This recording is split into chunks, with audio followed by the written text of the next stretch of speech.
तो स्टूडेंट्स, अब हम एक एक करके फार्मूले को समझ लेते हैं। पहला फार्मूले से मैं स्टार्ट करता हूँ, F इक्वल्स टू ma से। चलो इसको समझते हैं। ये क्या कह रहा है बाबू? F का मतलब है फोर्स। फोर्स मतलब क्या? किसी चीज़ को धक्का लगाना या खींचना फोर्स कहलाती है। तो हमने F बराबर, कह रहा है कि तुम जितना फोर्स लगाओगे ना वो बराबर आएगा उस बॉडी की मास, उस बॉडी की मास और उस बॉडी में आई वेलोसिटी की चेंज के बराबर। मतलब वेलोसिटी की चेंज, वेलोसिटी स्पीड में बदलाव को क्या कहते हैं बेटा? हम कहते हैं इसे एक्सेलरेशन। क्या कहते हैं? एक्सेलरेशन। शॉर्ट में मैंने ए लिख दिया, ठीक है। अब इसको ऐसे समझो, देखो हम यहाँ पर है चाहत वर्सेज मजबूरी। अब चाहत क्या है? मजबूरी। तुम दोगे कितना उतना ही तुम्हें मिलेगा, ये बीच में बराबर रहेगा। मान लो कि हमने फोर्स लगाया, तुम्हारे पास ताकत है 10 न्यूटन का फोर्स लगाने का, और जिस चीज़ पर तुम लगा रहे हो मान लो वो है 5 kg। तो हम आपसे पूछ रहे हैं कि एक्सेलरेशन कितना होगा। अब बाबू ये एक्सेलरेशन ए की वैल्यू यहाँ पर कितनी लिखाएगी, इसको समझना बहुत आसान है। सिंपल बात है, इधर 10 है तो इधर भी गुना करने के बाद 10 ही आना चाहिए। अब तुम बताओ मुझे कि ऐसी 5 को कितनी बार पढ़ोगे पहाड़ा कि तुमको 10 आ जाएगा? तो तुम में से सब कहोगे कि सर मैं तो इसको 2 बार पढ़ूंगा, आ जाएगा। अच्छा, इसकी यूनिट होती है मीटर पर सेकेंड स्क्वायर। अभी आप बस सिंपल समझे, ठीक है। तो हमारा आया, इधर भी आ गया 10 न्यूटन। ये जो हमने लगाया था ये मेरा इनपुट था। मैंने ये, मुझे क्योंकि मुझे एक्सेलरेशन चाहिए थी कार पर या कोई भी जो भी 5 kg का वस्तु है उस पर हम उसकी स्पीड को मुझे बदलना था। तो वो कितने से बदला बाबू? 2 मीटर पर सेकेंड स्क्वायर से। अब ये 2 ही क्यों आया? क्योंकि हमने देखा कि अगर यहाँ पे 3 से गुना कर देता तो 15 हो जाता, इधर 10 था। तो 15 और 10 कभी बराबर होगा क्या? बिल्कुल नहीं होगी। अब इसी को थोड़ा अलग करते हैं। अब मैं क्या करता हूँ, इसी फॉर्मूले में हम अगली बार 10 ही रखते हैं, न्यूटन 10 ही न्यूटन रहने देते हैं। और क्या करता हूँ, मास को थोड़ा कम कर देते हैं। मास को क्या करता हूँ, मैं कर देता हूँ 2 कर देता हूँ। अब जो बदलाव आएगी कितने की आएगी तो तुमको कैसे पता चलेगा? तुम सिंपल ये सोचो कि यहाँ पर ये 2 को ऐसी कौन सी वैल्यू से गुना करूँ कि इस साइड भी 10 आ जाए। बराबर के इस साइड 10 है तो बराबर के इस साइड भी 10 होगा, तभी तो तराजू बराबर का मतलब क्या? तराजू बराबर होंगी, ठीक है ना। तो अब हमें पता है 2 का पहाड़ा पढ़ता जाऊंगा। 2 बार पढ़ा तो कुछ तो होना है नहीं, 2 बार पढ़ूंगा तो 4 आएगा। 1 मिनट। जैसे हमने 2 की पहाड़ा पढ़ ली तो कितना आएगा? 2 की पहाड़ा कितनी बार पढ़ोगे कि 10 आ जाए? तो 2 की पहाड़ा शुरू कर दो, जब 10 आ जाए तो रुक जाओ। जब तुम 2 का पहाड़ा 5 बार पढ़ोगे तो तुम्हारा 10 आ जाएगा। इसका मतलब क्या हुआ कि जब तुमने 10 न्यूटन की फोर्स 2 kg मतलब कम कम भारी चीज़ पर लगाया तो तुम्हारा एक्सेलरेशन ज़्यादा निकला, 5 निकला। अब इसको ऐसे समझो, जैसे तुम साइकिल पे धक्का लगाओगे तो साइकिल हल्की है, इसलिए पहले जो चीज़ होती है ना, मास तुम्हारे धक्के को कौन खाएगा? पहले मास खाएगा, क्योंकि उसको तुम्हें हिलाना है। तो वो तब तक नहीं हिलेगा जब तक उसके हिलने से ज़्यादा फोर्स न लगा दो। मतलब उसको एक रेजिस्टेंस है, एंगुलर मोमेंटम, अभी हम आगे पढ़ेंगे। बट अभी मेरा ये सिंपली आपको मैं फार्मूला बताना चाह रहा हूँ, समझाना चाह रहा हूँ कि फार्मूले यूं ही नहीं लिखी दी जाती हैं, बल्कि इसके पीछे कारण होते हैं, लॉजिक्स होती हैं। और आप भी फार्मूले बनाओगे, रटोगे कभी नहीं। पहली बात कि रटना मेरी क्लास में मना है। आप इंजीनियरिंग तक मैं आपको पढ़ाऊँगा, बट आपको रटने के लिए मना कर दिया हूँ, और कभी रटना ना पड़ेगा। अगर जिस दिन रटना पड़ जाए तो उस दिन मुझे कमेंट में लिख देना कि तुमने तो कहा था कि रटनी नहीं पड़ेगी और मुझे रटना पड़ गया। दूसरी बात यार, मैथ और फिजिक्स या यूँ कंप्लीट साइंस इतनी आसान है ना कि तुम 2-3 घंटे भी आराम से मेरी क्लास सिर्फ 1-2 घंटे करो रोज़। तुम घर पे ना 1 आध घंटे भी पढ़ लिए तो तुम्हारा जेई नीट सारे हो जाएंगे। बट सीख लो यार, सीखने की कोशिश करो, रटने की बिल्कुल ना करना। तुम्हारे टीचर जो भी रटने के लिए कह रहे हैं ना, उनसे मेरी बात करा देना, मैं उनसे बातें करूँगा। रटना एक गलत गलत आदतों में से, जितनी भी गलत आदतें हैं इंसानों के अंदर, उसमें सबसे बेकार आदत रटने की है। ठीक है। चलो आगे देखते हैं। तो तुमने देखा, अब हम बात करते हैं कि F बराबर फॉर्मूले में मास और एक्सेलरेशन ही क्यों आया, कुछ और क्यों ना आ गई। अब इसको ऐसे समझिए भाई, जब आप किसी चीज़ पर धक्का लगाएंगे तो उस बॉडी का कुछ मास तो होगा ना, उसका कुछ वजन होगा ना। वजन को ही 10 से भाग दे दोगे तो तुम्हारा मास निकलता है। तो सिंपल बात है कि सारी बॉडी तो एक जैसी रहेगी नहीं। कभी तुम साइकिल को धकेलते हो, कभी तुम एक छोटे बॉल को धकेलते हो, कभी तुम कार को धकेलोगे, कभी तुम ट्रेन को धकेलते हो। अब मेरी बात सुनो, या खींचते हो, धकेलना खींचना दोनों फोर्स कहलाती हैं। सिंपल सी बात है, एक छोटा बॉल है, मैं उसे हल्की फोर्स लगाऊंगा, वो मेरी तरफ खींचा आ जाएगा, लेकिन ट्रेन नहीं खींची आएंगी। इसका मतलब क्या हुआ कि फोर्स लगाने पर हम एक्सेलरेशन तो हमें मिलती है, लेकिन ये डिपेंड करता है एक और चीज़ पर जिसका नाम है मास।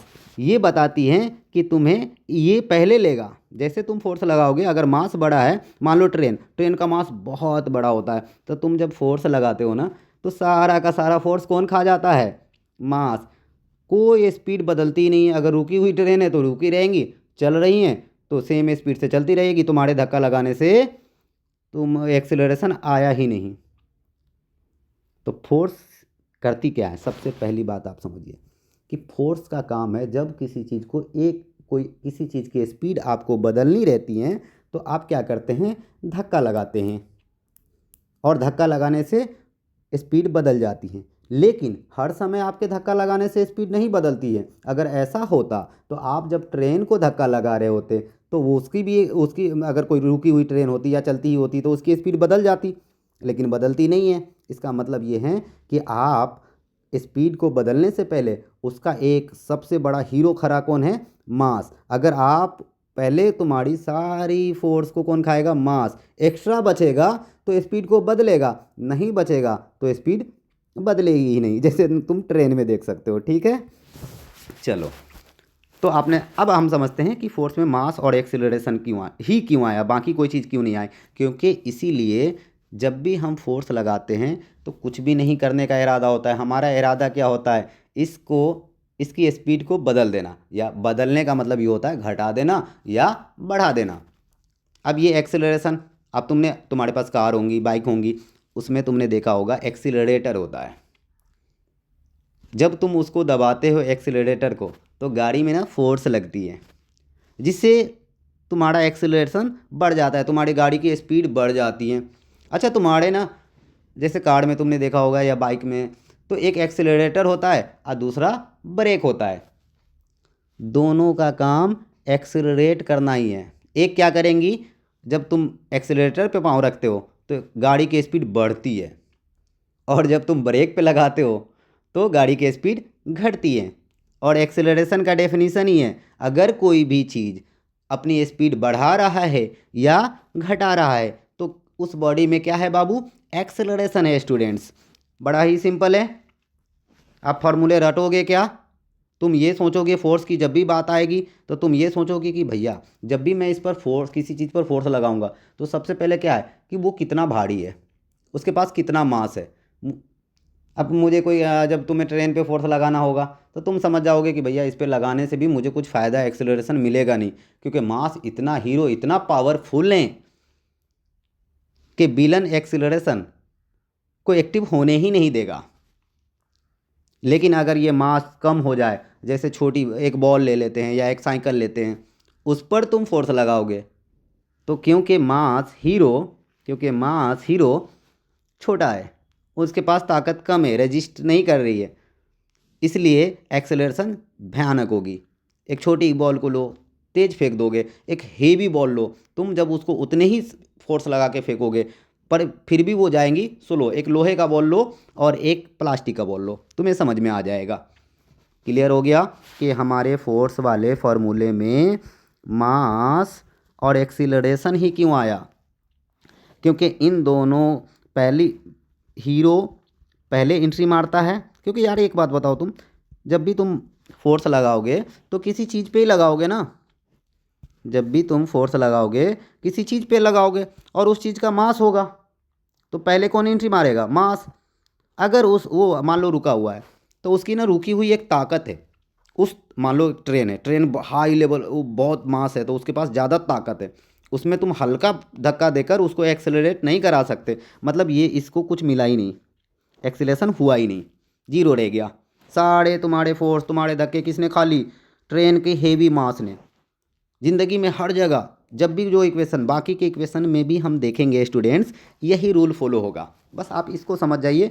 बाकी ऊपर जो भी ये फॉर्मूले देख रहे हैं, फोर्स बराबर एम ए, पी मोमेंटम बराबर एम बी, वी बराबर आई आर, ये वोल्टेज हैं, आपको ये करंट में आएगा, ये डब्लू बराबर फोर्स इंटू डिस्टेंस, जितने भी देख रहे हो ये सारे समझ जाओगे। एक समझना है बस तुम्हें, रटना नहीं है, याद रखना। ये फॉर्मूले मैंने नहीं, तुम भी बना सकते हो। कैसे मैंने, मुझे पता चला या साइंटिस्ट को पता चला कि मास गुने एक्सीलरेशन ही एफ बराबर होगा। सिंपल बात है। उसने दो अलग अलग चीज़ पर फोर्स लगाया, तो देखा भैया जिसको मैं फोर्स लगा रहा हूँ, दो अलग अलग, जैसे एक ट्रेन को धकेला और एक साइकिल को धकेला, तो उन्होंने देखा कि साइकिल तेज़ भागने लगी और ट्रेन स्लो भाग रही, या तो भाग भी नहीं रही है, और अगर भागी भी तो स्लो भागी। तो उन्होंने कहा कि भैया इन दोनों में सिर्फ अंतर किसका है? मास का। इसलिए वहाँ पर कि वहाँ क्या आ गया? मास। तो आप समझ गए कि फोर्स बराबर एम ए ही क्यों। 1 मिनट स्टूडेंट्स, फोर्स बराबर एम ए ही क्यों। अच्छा, अभी हम इसको प्रैक्टिकली देखते हैं। अब हम क्या करते हैं, मान लो कि मेरे पास फोर्स है 20 न्यूटन का। कितने का है? मेरे पास ताकत है कि 20 न्यूटन का फोर्स, 20 का न्यूटन का फोर्स लगाऊँ। न्यूटन ना समझ में आए तो कोई बात नहीं, अभी आपको समझ में आ जाएगी बाद में। और मास, उस बॉडी जिस जिस पर हम फोर्स लगा रहे हैं, जिसको हम धकेल रहे हैं, उसकी जो मास है ना बाबू, मान लो कि 4 kg है। अभी केजी वगैरह नहीं लिख लिया, सिर्फ 4 लिख लिया। अब मुझे तुम बताओ कि यहाँ पर अब ए कितना यहाँ पे रखूँ कि दोनों को गुना करने पर 20 आ जाए। तो तुम सिंपल कहोगे कि यार कुछ भी मत करो, तुम सिर्फ 5 से गुना कर दो। अब देखो, इधर भी 20 हो गया, इधर भी 20 हो गया। देख रहे हो, ये दो चीज़ें हमें पता थी, तीसरी ऑटोमेटिक हमें पता चल गई। इक्वेशन का यही हमें फ़ायदा है। अब हम क्या करते हैं, मास को थोड़ा और घटाते हैं। जैसे तुमने देखा ये और तेज़ बदलेगी ये स्पीड, देखना इस ए की वैल्यू और बढ़ेगी। अब देखो, इसी 20 को यहाँ इधर ये रख देते हैं, लेकिन मास हमने इस बार क्या किया, छोटे वाले पे फोर्स लगाई। कोई ऐसी बॉडी थी जो उससे आधे मास की थी, 2 kg। अब बताओ ए की वैल्यू क्या होनी चाहिए, यहाँ पर क्या डाल दूँ कि इधर भी 20 आ जाए। तो सिंपल है यार, तुम कहोगे कि इस यार 10 से गुना कर दो ना, आ जाएगा। अब देखा, पहले केस में भी 20 न्यूटन फोर्स लगाया, दूसरे पर भी 20 लगाया, लेकिन पहले में आपने देखा कि जो गाड़ी की स्पीड बदली 5 मीटर पर सेकेंड से बदली, लेकिन दूसरे में जो आपने देखा ये 10 मीटर पर सेकेंड, मतलब मीटर पर सेकेंड अभी के लिए छोड़ दो, चलो। अब देखा 10 की स्पीड पकड़ ली, बदल ली कितनी तेज़ी से? 10 से, और पहले बार में क्या बदला? 5 से ही। अब मैं क्या करता हूँ, एक और देखो, फिर से 20 न्यूटन ही फोर्स लगाता हूँ, 20 का ही फोर्स लगाता हूँ। इस बार मैं क्या करता हूँ, मास को बढ़ा देता हूँ। मास को मैं क्या करता हूँ, 40 kg कर देता हूँ। अब स्टूडेंट्स बताओ, थोड़ा सा मैं इसे ऊपर ले लेता हूँ। अब मुझे बताओ कि ऐसा मैं क्या करूं कि ये 40 20 बन जाए। तो तुम कहोगे कुछ भी नहीं, तुम क्या करो, हाफ से गुना कर दो, आधे से गुना कर दो, ये आधा हो जाएगा। और आंसर क्या मिल जाएगा, इधर 40 को आधे से डिवाइड करोगे, 40 का आधा कितना होता है? 20, और इधर भी 20। तो तुमको समझ में आया कि ये मास क्यों आया, क्योंकि ये मास के बाद एक्सीलरेशन को क्या मिलेगा, मतलब स्पीड कितना बदलेगी, ये डिसाइड कौन करेगा? ये मास। कौन करेगा? ये मास। मेरी हैंड राइटिंग बहुत ख़राब है, मैनेज कर लेना।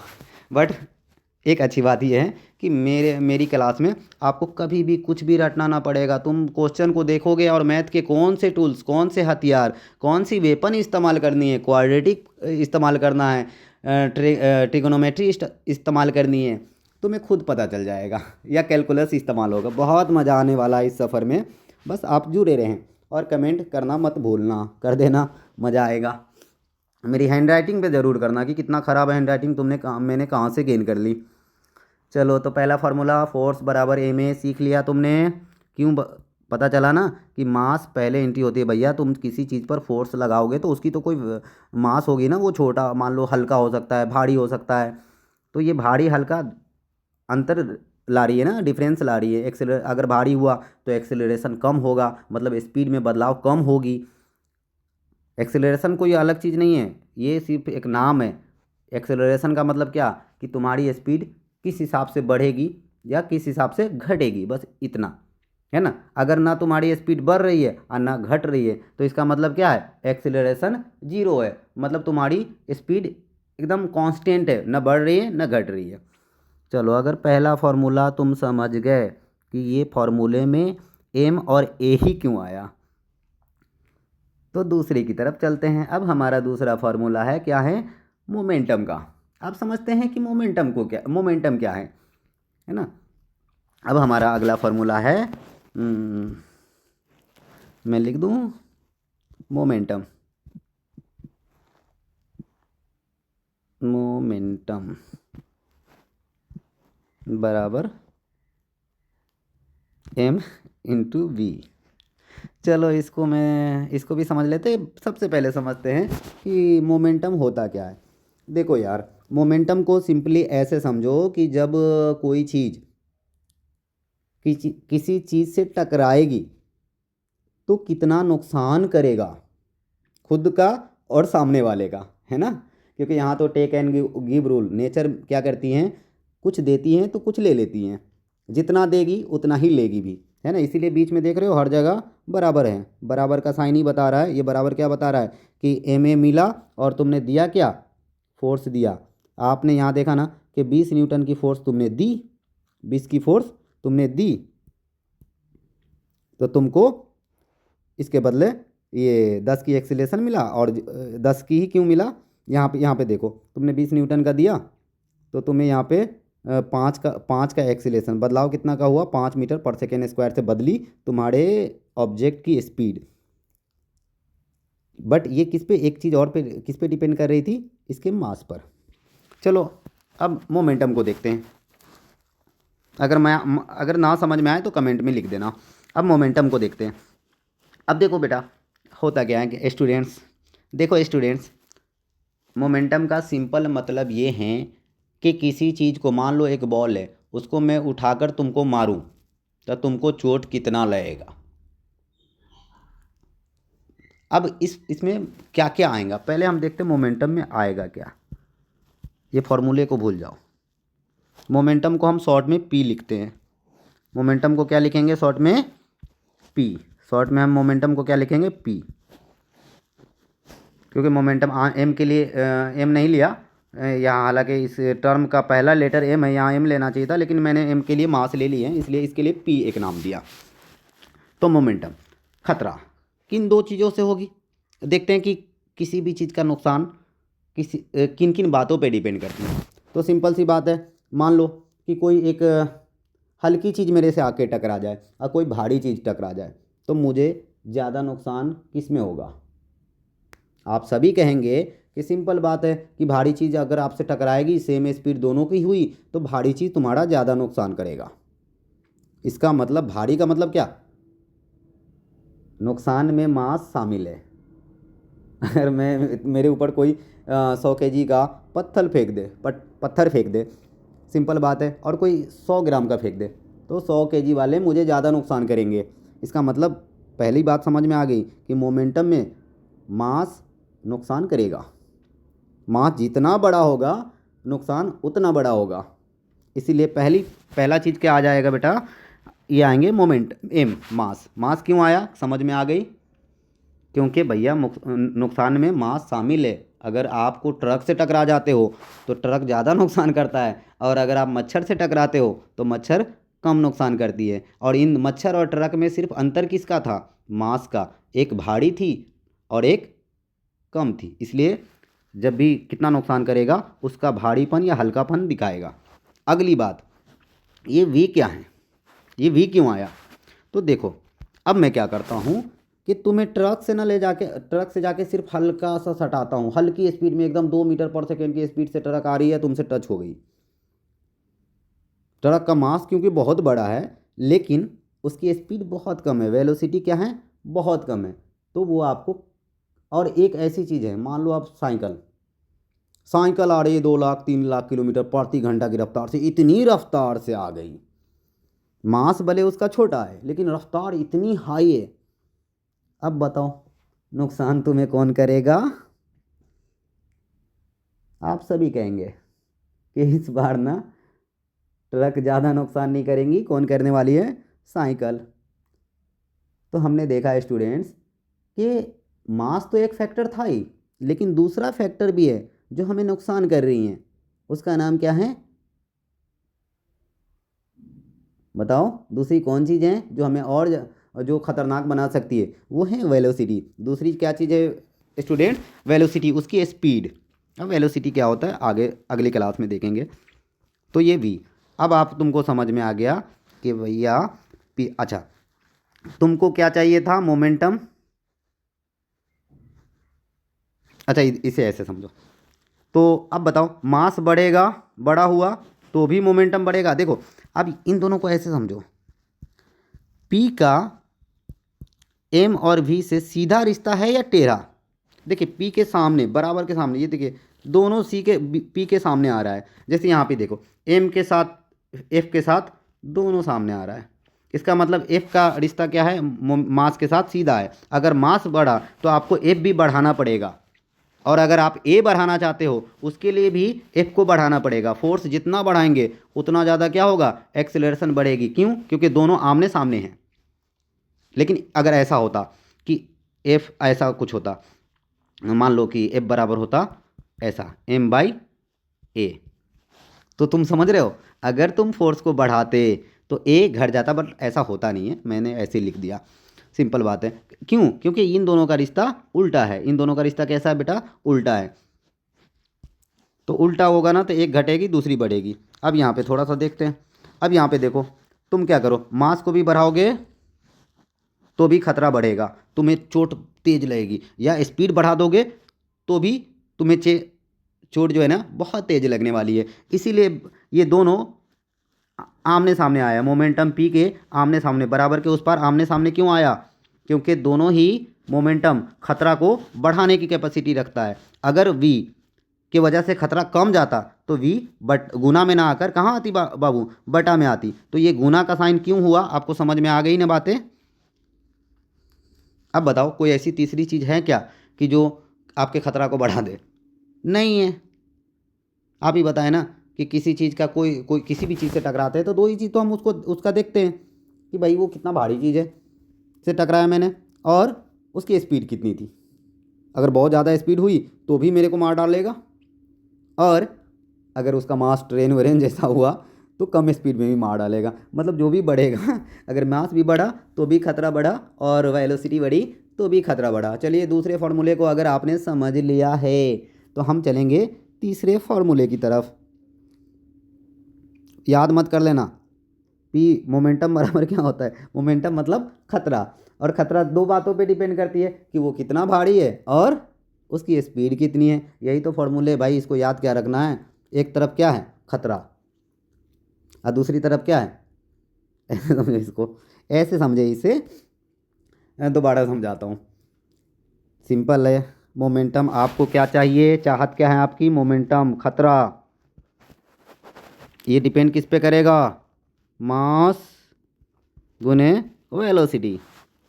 चलो स्टूडेंट्स अब हम ना तीसरे इक्वेशन को समझते हैं। अगर आपको दूसरा समझ में आ गया, अब है वोल्टेज गुने वोल्टेज बराबर आई आर। अब इसको देखते हैं। चलो मैं लिख लेता हूँ, पहले टेक्स्ट में लिख देता हूँ, V equals to I into R. ये भी फॉर्मूला ऊपर के ही जैसा है, जैसे ऊपर हमने क्या देखा था। अब ये भी वोल्टेज, वोल्टेज एक तरह का प्रेशर है। जैसे तुमने फोर्स लगाया था तो फोर्स तुम क्या करते थे? देखो वोल्टेज क्या करता है बेटा, अब इसको थोड़ा सा और अच्छे से समझ लेते हैं कि वोल्टेज से क्या मुराद है हमारा। कि जब किसी चीज़, देखो अब करेंट क्या बनती है, करेंट कैसे बनती है?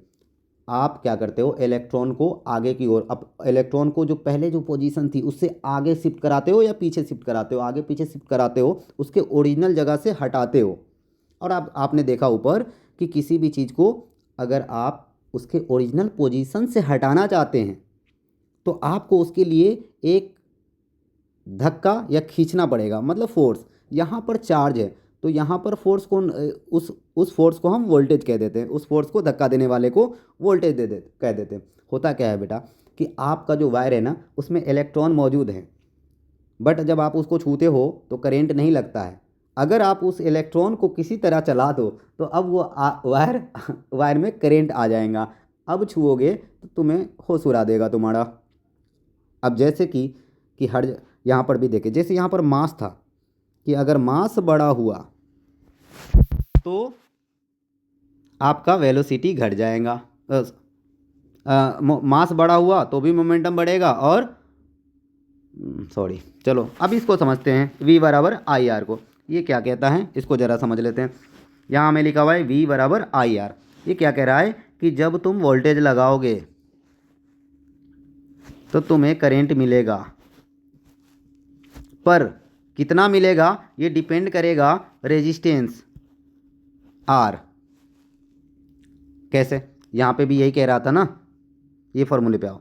यहाँ पे फोर्स वाला फॉर्मूला क्या कह रहा है कि जब तुम फोर्स लगाओगे तो तुम्हें क्या मिलेगा, एक्सेलरेशन, स्पीड में बदलाव मिलेगी। लेकिन ये कितना मिलेगा ये कौन बताएगा, ये किस पे डिपेंड करेगी, ये मास कितना है। अगर मास बड़ा हुआ तो एक्सेलरेशन कम मिलेगा। उसी तरीके से यहाँ पे देखो,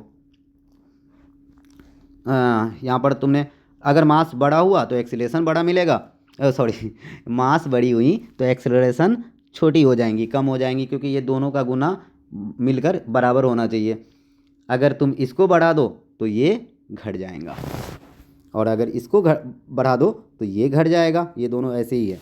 अब देखो आगे, तो यहाँ पे क्या कह रहा है कि V जब वोल्टेज तुम लगाओगे, जब तुम वोल्टेज अप्लाई करते हो किसी भी चार्ज पर तो वो क्या करता है, करेंट बनाता है I।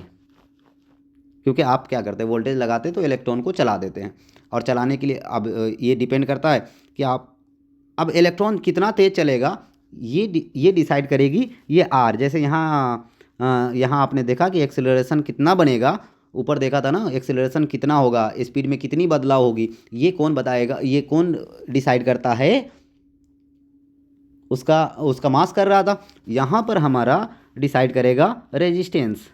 ये सब हीरो है, मास यहाँ हीरो है, यहाँ पे R आप इसको हीरो समझिए, हीरो गुने विलन बराबर मूवी, आप ऐसे समझे। ये दोनों लड़ रहे हैं। अब इनको देखें।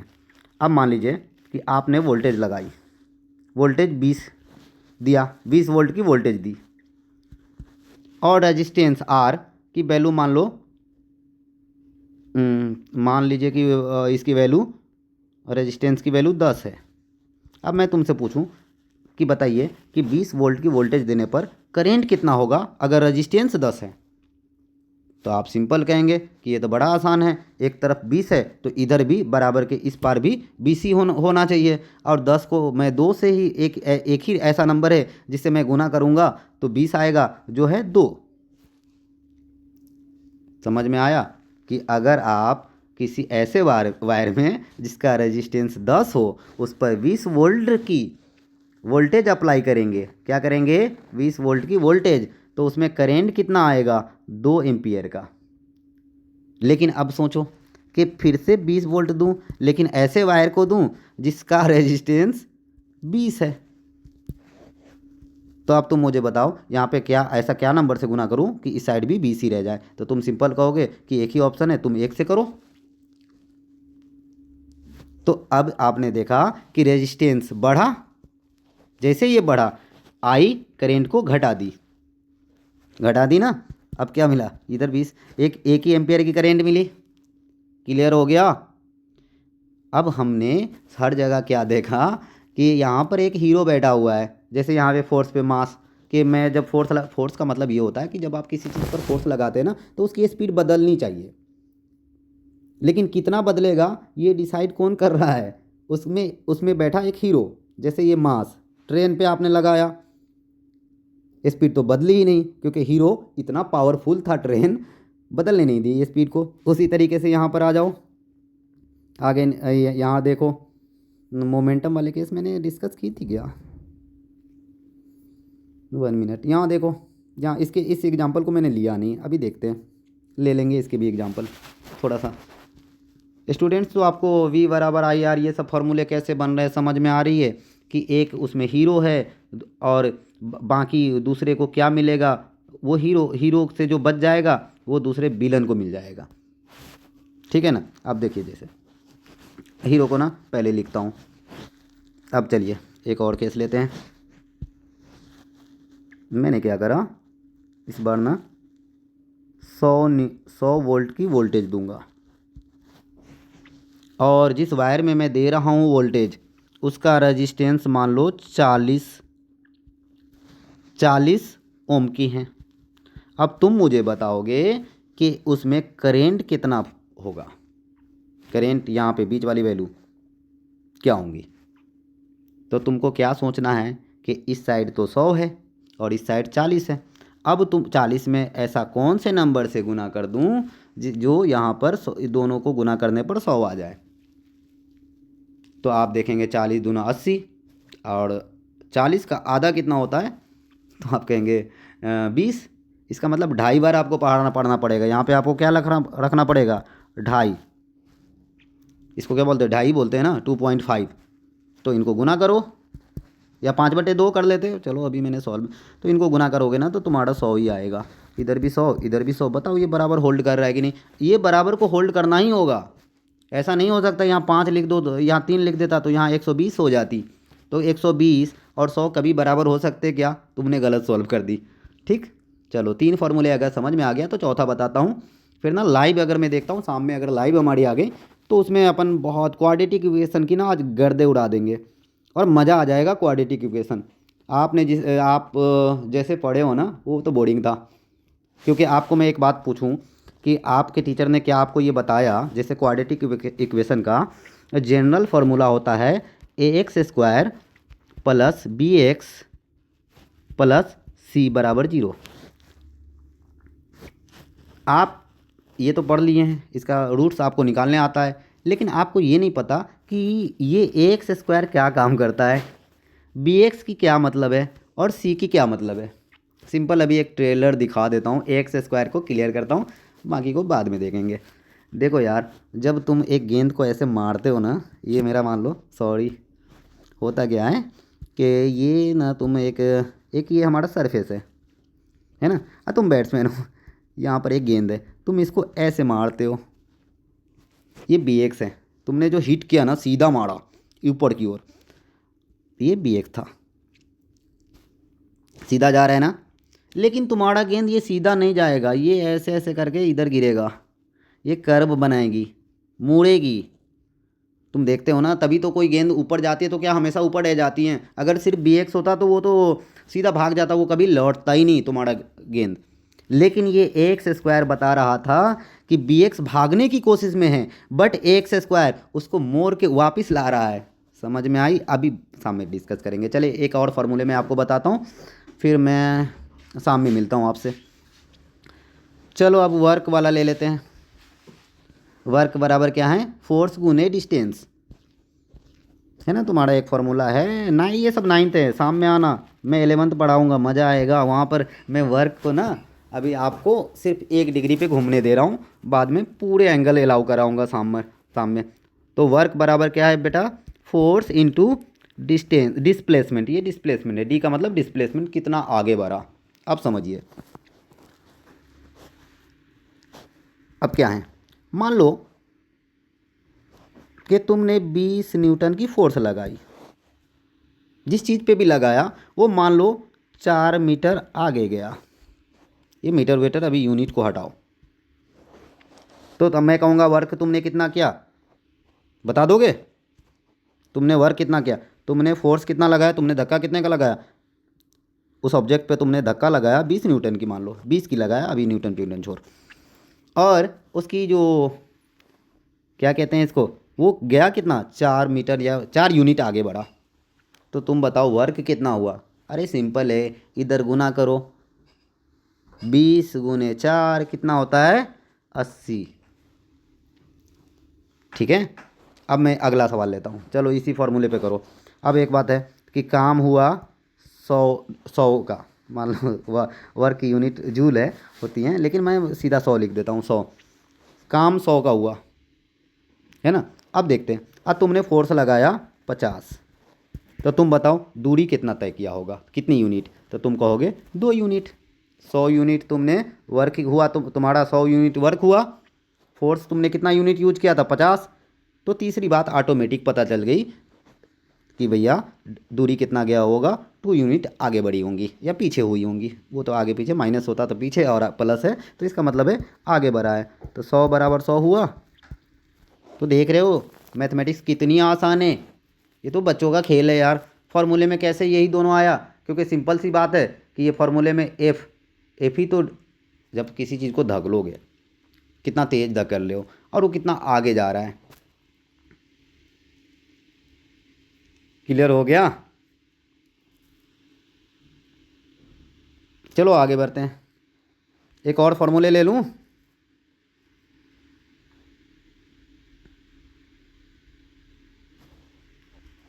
चलो पावर, एक और क्या ले लेते हैं, कोई ले लेते हैं, चार्ज की ले लेते हैं या टॉर्क की ले लेता हूँ। टॉर्क तुमको अभी थोड़ा बाद में समझाएंगे, चार्ज ले लेते हैं। चलो चार्ज क्यू बराबर आई टी।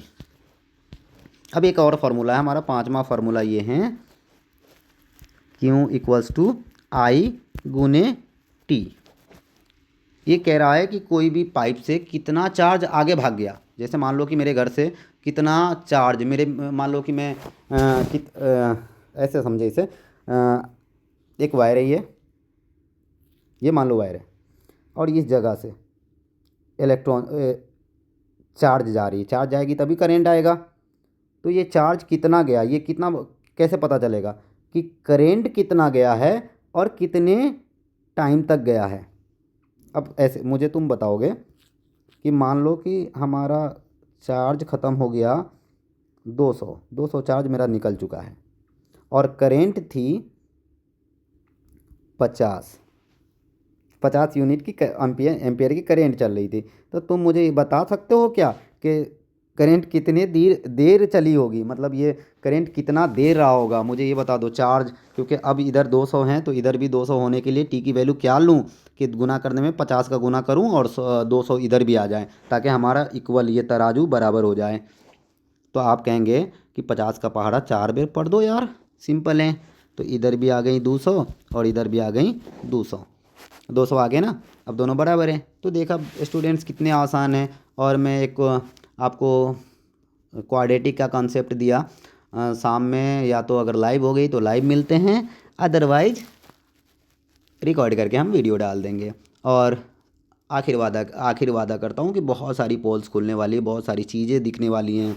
अभी मैं आपको दिखाने वाला हूँ, लाइव दिखाऊंगा कि जो आपका जो ये यूनिवर्सल आपके लिए आपको जो कहा गया है कि जो एफ बराबर आपने पढ़ा होगा G m1m2/r²। न्यूटन ने कहा ये यूनिवर्सल लॉ हैं, पर मैंने इनकी गलती पकड़ ली है। ये यूनिवर्सल नहीं स्पेशल लॉ है। मेरी जो थ्योरी हैं वो यूनिवर्सल लॉ होंगी। मैंने साइंस जर्नल में भेज भी दिए हैं अपनी थ्योरी को, उम्मीद है जल्दी प्रूफ भी हो जाएगा। दूसरी बात, एक बात और बताता हूँ स्टूडेंट्स, आप लोगों ने ये पढ़ा है कि लाइट के बारे में पढ़ा होगा जो क्लास 10th में है। आपके एक टीचर बताते हैं कि लाइट वेव है और लाइट पार्टिकल भी हैं, और फिर वो कहते हैं आपसे कि लाइट ना सीधी रेखा में चलती है। सीधी रेखा मतलब स्ट्रेट लाइन भागती है ये भी। और मैं इस बात को डिनाई करता हूँ, क्योंकि हमारा जो यूनिवर्स है, हमारी जो कायनात है, हमारा जो ब्रह्मांड है, वो उसमें कुछ भी सीधा नहीं है और लाइट खुद भी सीधा नहीं है। ठीक है, और जल्द हम साबित करेंगे। इसके लिए भी मैं लिख रहा हूँ थ्योरीज हमने लिख ली हैं, जल्दी हम उसको भेजेंगे साइंस जर्नल में, देखते हैं क्या होता है। और लेकिन ये गारंटी है कि मैं साबित करूँगा कि लाइट सीधी नहीं चलती। ये जो आपने लाइट सीधी वाली पढ़ा ना, ये गलत बात पढ़ ली है। चलो आज के लिए, अभी के लिए इतना ही, बाद में मिलते हैं। Good bye.